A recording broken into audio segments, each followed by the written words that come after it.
జీవితానికి కొలమానం డబ్బు కాదు, సంతృప్తి, సంతోషం. జీవితం చాలా చిన్నది. ఇచ్చిన రూపాయితో సంతృప్తి పడి పక్కకు పోకుండా ఇంకా ఇవ్వమంటూ వెంటపడే యాచకుడిని చూసి మనం ఎలా విసుగుతో దూరంగా వెళ్తామో, అంతు లేకుండా కోరే మన కోరికలను చూసి దేవుడు కూడా అలాగే దూరంగా వెళ్తాడు. ఒక రాజు ఐశ్వర్యవంతమైన జీవితం గడుపుతున్న అసంతృప్తి, నిరాశ, నిస్పృహల వలన సంతోషం, ఆనందం ఏ కోసానా ఉండేవి కావు.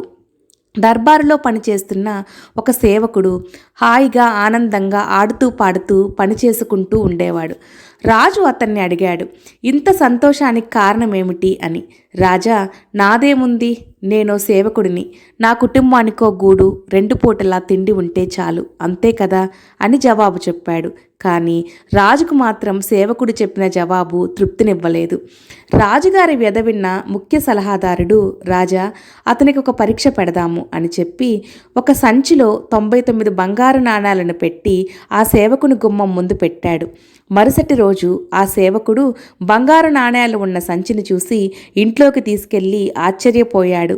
ఆనందంలో లెక్కబెట్టడం మొదలుపెట్టాడు. ఎన్నిసార్లు లెక్కబెట్టినా 99 నాణేలే ఉన్నాయి.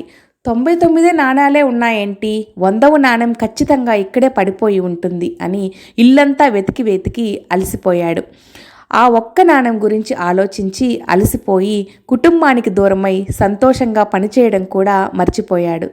సలహాదారుల్లో వచ్చిన మార్పు రాజుకి బాగా అర్థమైంది. సుఖంగా ఆనందంగా ఉండడానికి తగినంత ధనం ఉన్నా ఇంకా ఎక్కువ కావాలని ఆరాటపడుతూనే ఉంటాం. 99 ఉన్నా ఆ ఒక్కదాని కోసం తన ఆనందాలన్నీ కోల్పోయాడు సేవకుడు. పేదరికంలో ఉన్నా సంతోషంగా ఉండొచ్చు, ఇంకా కావాలనే అత్యాశ దుర్భరమైన జీవితానికి కారణం.